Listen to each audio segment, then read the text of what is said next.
भारत माता की। भारत माता की। साथियों, आज देश के विभिन्न हिस्सों में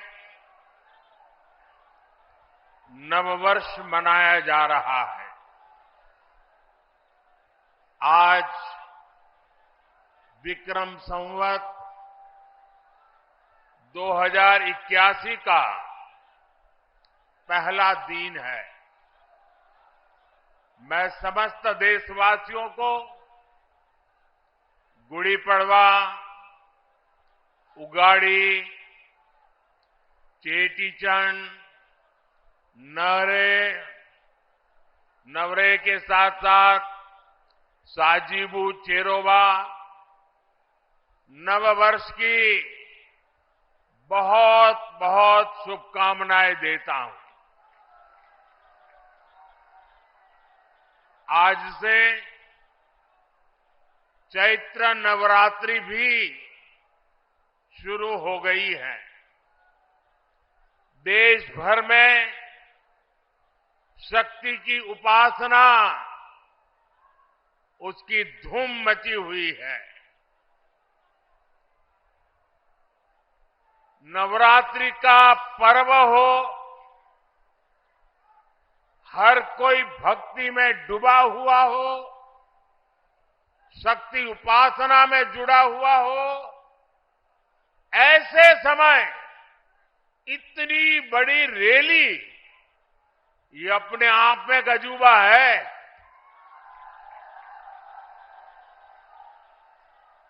क्योंकि मेरा जब कार्यक्रम बन रहा था तो मैंने कहा भाई नवरात्रि है, लोग कैसे आएंगे। उन्होंने कहा साहब बस आप डेट दे दीजिए। और इतने कम समय में नवरात्रि के पावन पर्व पर भी इतनी बड़ी तादाद में आप हमें आशीर्वाद देने आए। इस पावन अवसर पर बड़ी संख्या में शक्ति स्वरूपा माताएं, बहनें, बेटियां हमें आशीर्वाद दे रही है।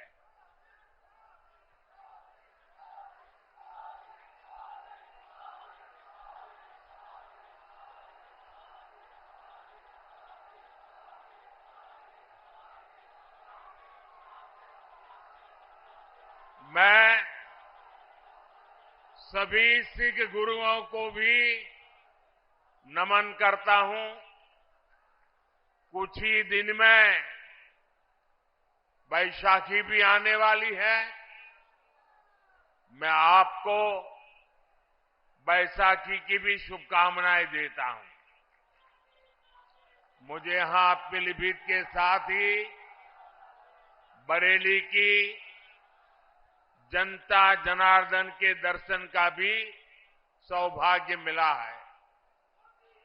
और सब दूर एक ही संदेश है,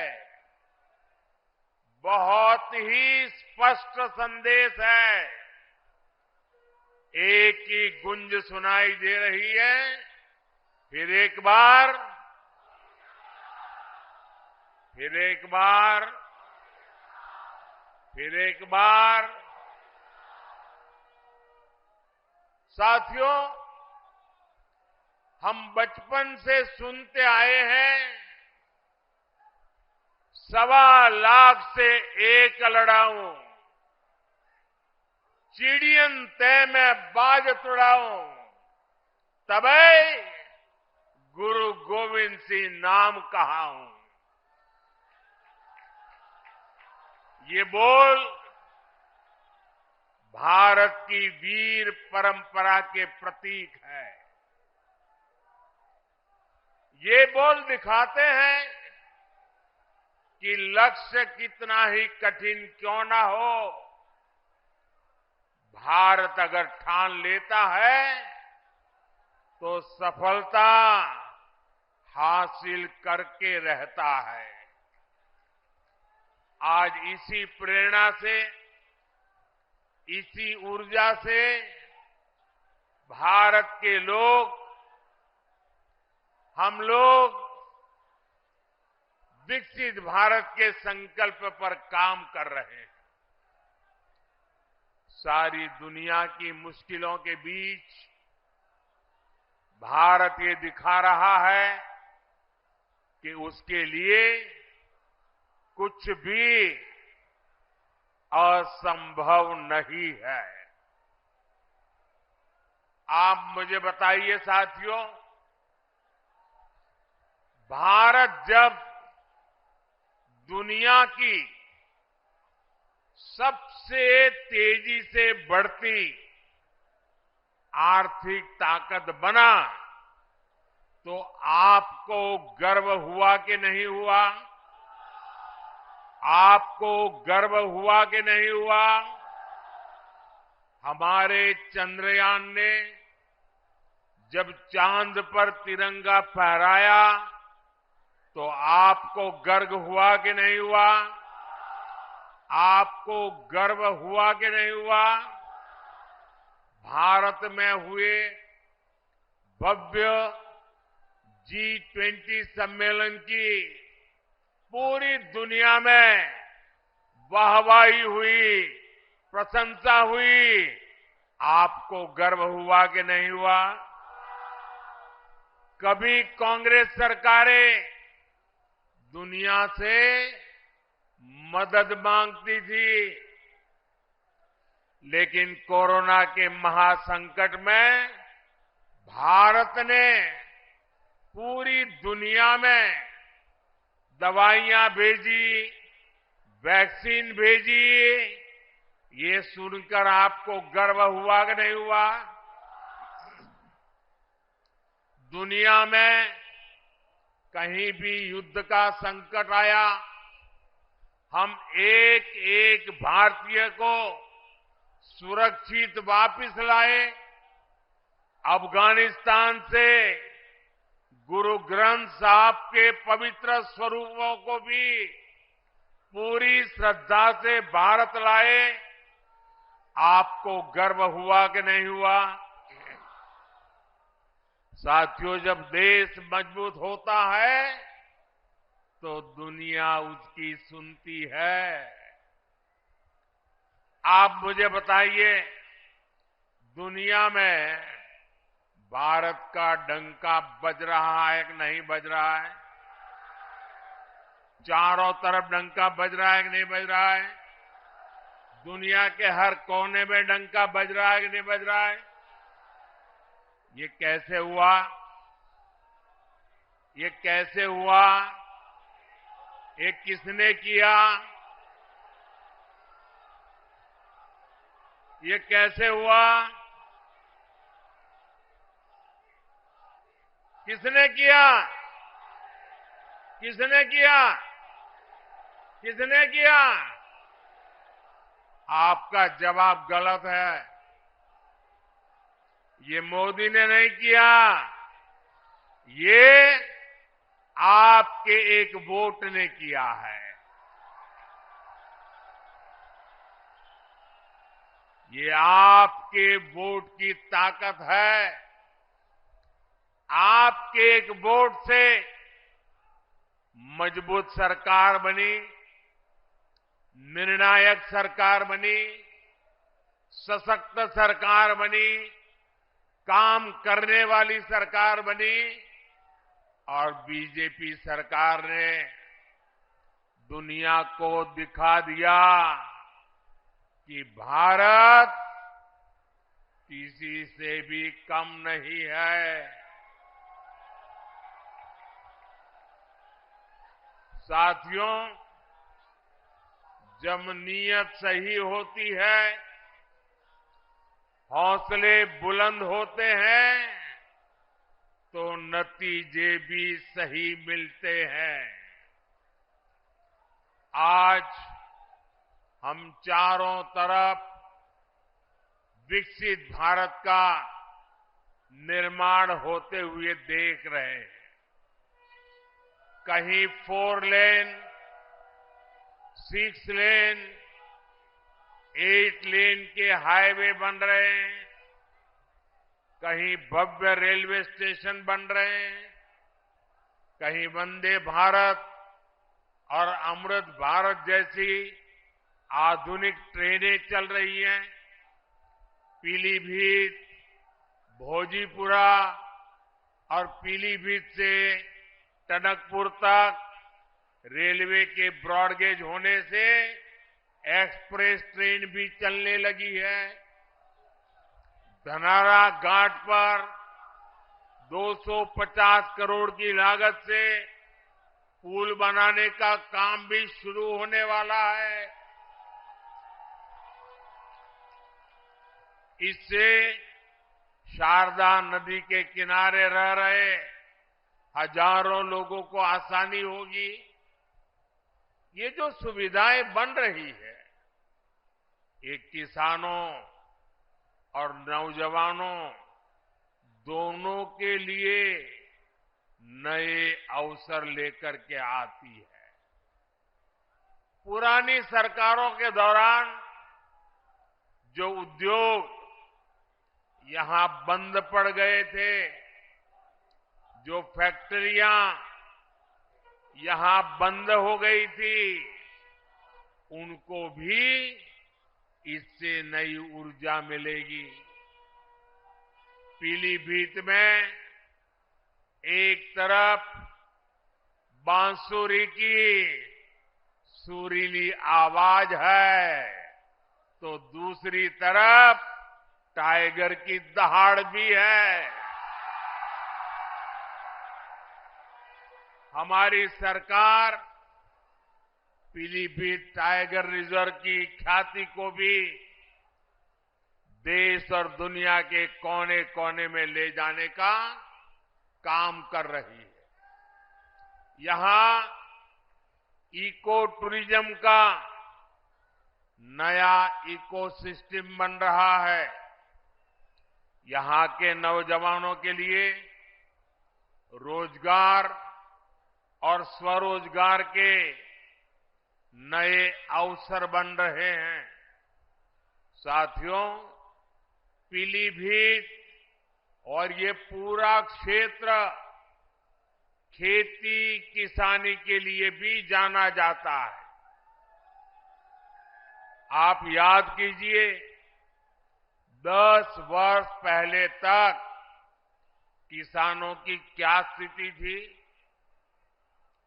महंगे यूरिया की कालाबाजारी होती थी और किसानों को लाठियां खानी पड़ती थी।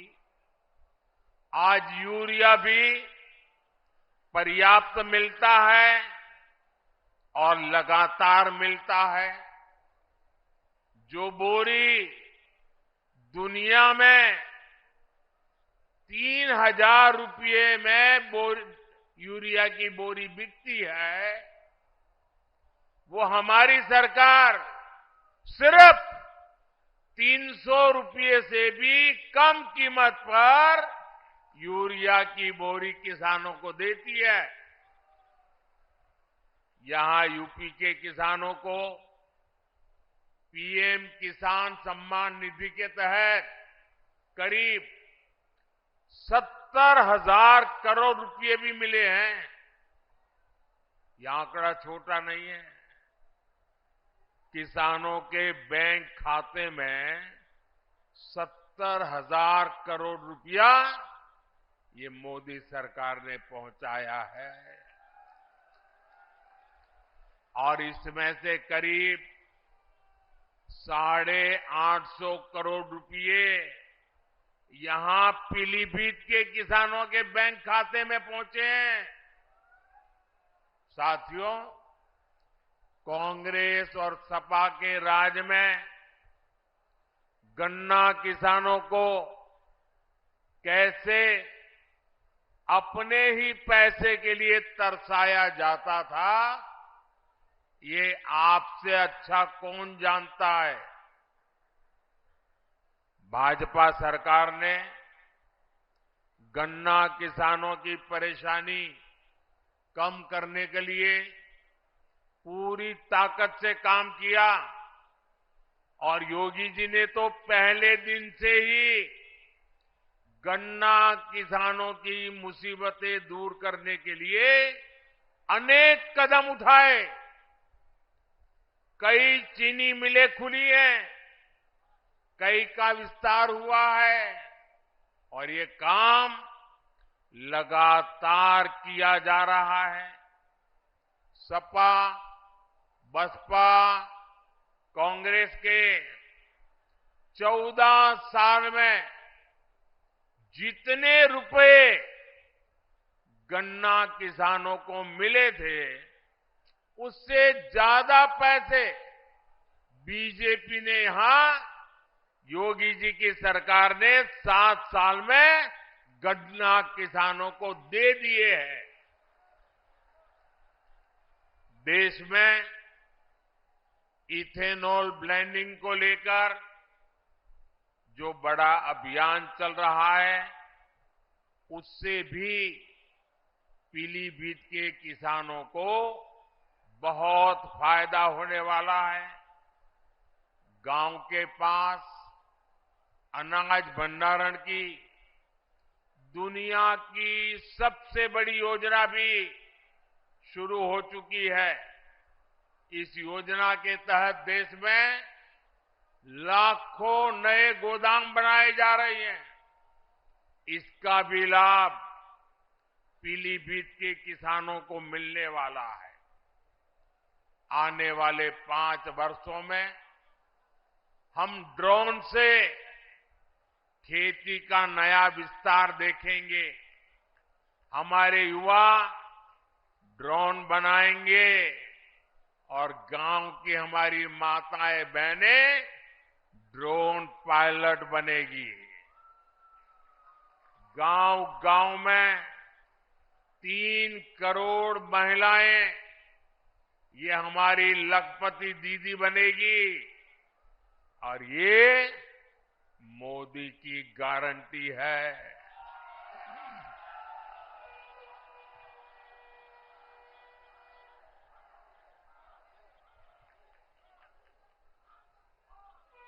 पक्के घर, हर घर नल से जल, ऐसी हर सुविधा तेजी से हर बहन, हर परिवार तक पहुंचे, ये मोदी की गारंटी है। और आप जानते हैं, मोदी की गारंटी यानी गारंटी पूरा होने की गारंटी। साथियों, पीलीभीत की धरती पर माता यशवंती देवी का आशीर्वाद है।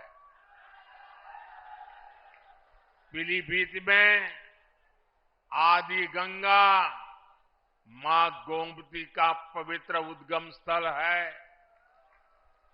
आज नवरात्रि के पहले दिन, शक्ति की पूजा के पहले दिन, मैं देश को ये भी याद दिला रहा हूं कि कैसे इंडी गठबंधन ने शक्ति को खत्म करने की सौगंध खाई है।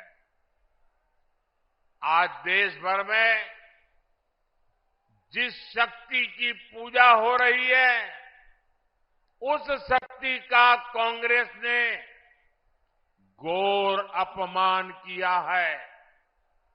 जिस शक्ति के आगे हम शीश झुकाते हैं, उस शक्ति को उखाड़ फेंकने की बात ये कांग्रेस के नेता कर रहे हैं। शक्ति का कोई भी उपासक इंडी गठबंधन को इस अपमान के लिए माफ नहीं करेगा। माफ करेगा क्या? माफ करेगा क्या? साथियों, सपा कांग्रेस के इंडी गठबंधन को भारत की विरासत की परवाह भी नहीं है। 500 साल के इंतजार के बाद अयोध्या में भव्य राम मंदिर बना।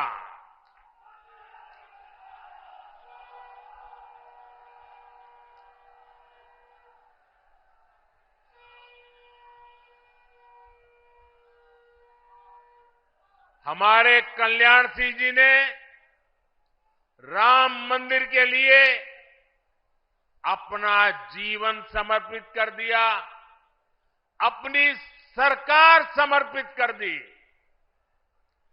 देश के हर परिवार ने अपनी अपनी श्रद्धा के हिसाब से योगदान दिया। पीलीभीत वालों ने भी एक विशाल बांसुरी अयोध्या को भेंट की।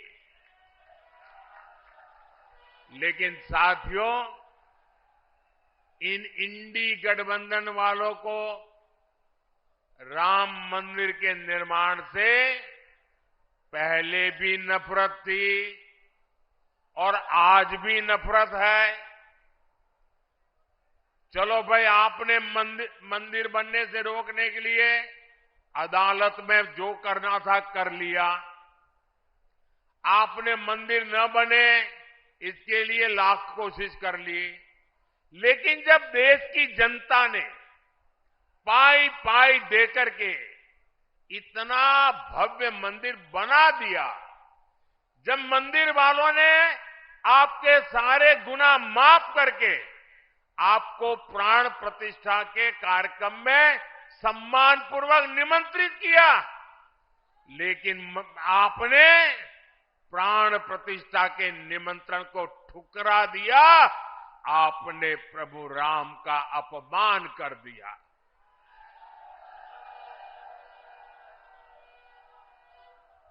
भाइयों बहनों, मैं अभी भी समझ नहीं पाता हूं कि इनके मन में इतना जहर भरा है कि उनकी पार्टी से जो प्रतिष्ठा में गए, प्राण प्रतिष्ठा में जो लोग गए, उनको 6 साल के लिए पार्टी से निकाल दिया। क्या ऐसा कभी हिंदुस्तान में हो सकता है? कोई राम की पूजा करे इसलिए पार्टी से निकाल दो? एक कैसी पार्टी है भाई? ये पाप करने वालों को कभी भूलिएगा नहीं भाई बहनों। याद रखेंगे ना? याद रखेंगे? याद रखेंगे? साथियों, तुष्टीकरण के दलदल में कांग्रेस इतना डूब गई है कि उससे कभी बाहर नहीं निकल सकती। कांग्रेस ने जो घोषणा पत्र बनाया है वो कांग्रेस का नहीं, ऐसा लगता है मुस्लिम लीग का घोषणा पत्र दिखता है।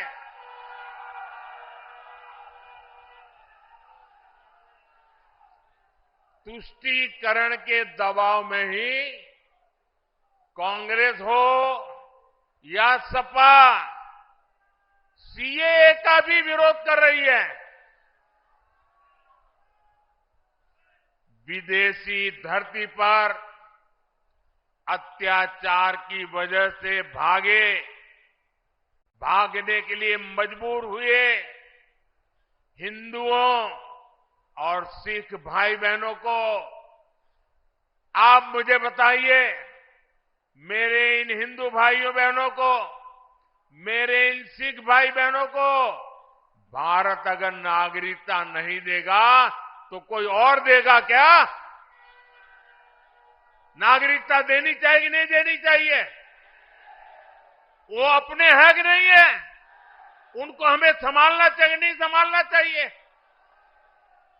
सीएए का यहां पीलीभीत में रहने वाले अनेक परिवारों को मेरी आपको गारंटी है, आप अप्लाई कीजिए, आपका हमेशा हमेशा की मुसीबतों से मुक्ति मिल जाएगी।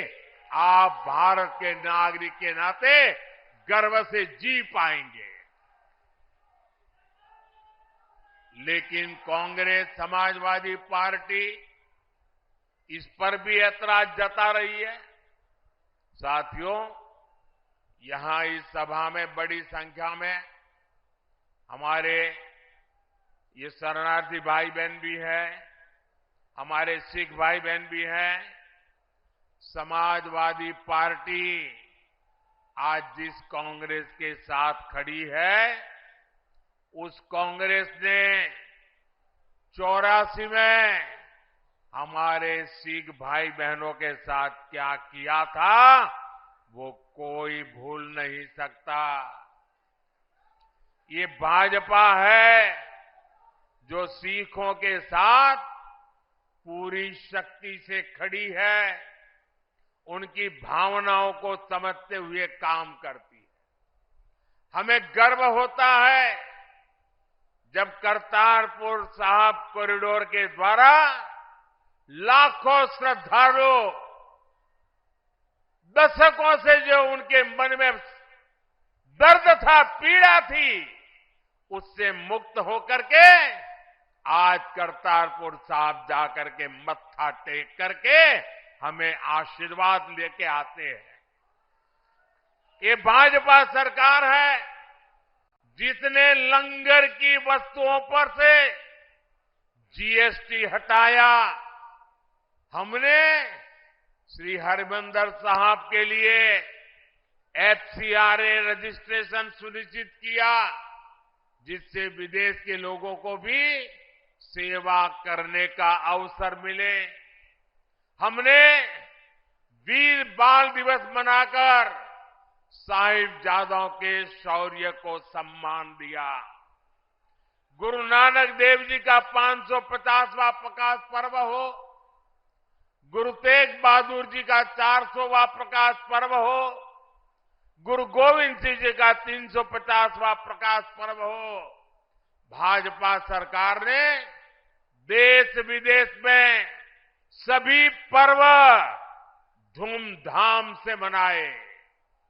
साथियों, कांग्रेस और उसके इंडी गठबंधन को देश की महान विभूतियों का अपमान करने में भी संकोच नहीं होता। कांग्रेस के या समाजवादी पार्टी के बड़े नेता कभी भी सरदार वल्लभ भाई पटेल, इस देश के महापुरुष जिसने देश की एकता के लिए अपनी जिंदगी खपा दी, उनके सम्मान में स्टैच्यू ऑफ यूनिटी बना हुआ है, दुनिया का सबसे ऊंचा स्टैच्यू। लेकिन कांग्रेस सपा वालों को वहां जाकर के सरदार साहब को सम्मान करने का उनको मन नहीं करता है। ये लोग विदेशों में तो जाकर के घूम करके आते हैं, लेकिन अपने ही देश के सरदार पटेल की प्रतिमा का दर्शन नहीं करते, जिन सरदार पटेल ने पूरे देश को एक किया, उनका भी ये लोग बहिष्कार करते हैं। साथियों, भारत को बांटने की साजिश में जुटे इंडी गठबंधन से और कोई उम्मीद नहीं की जा सकती। इसलिए देश की एकता अखंडता के लिए भारतीय जनता पार्टी आपके आशीर्वाद के लिए हम आपके पास आए हैं। आपके आशीर्वाद भारतीय जनता पार्टी को विजयी बनाएंगे। 19 अप्रैल को पीलीभीत से जितिन प्रसाद जी और 7 मई को बरेली से छत्रपाल सिंह गंगवार जी को भारी मतों से जिताने के लिए मैं आप सबको प्रार्थना करने के लिए आया हूं। आप मेरी बात घर घर पहुंचाएंगे, हर पोलिंग बूथ में जाएंगे, पोलिंग बूथ जीतने के लिए योजना बनाएंगे। अच्छा, ये मेरा एक काम करोगे, एक मेरा काम करोगे, मेरा पर्सनल काम है, करोगे? घर घर जाना, और जाकर के बताना कि मोदी जी आए थे और मोदी जी ने आपको प्रणाम भेजा है।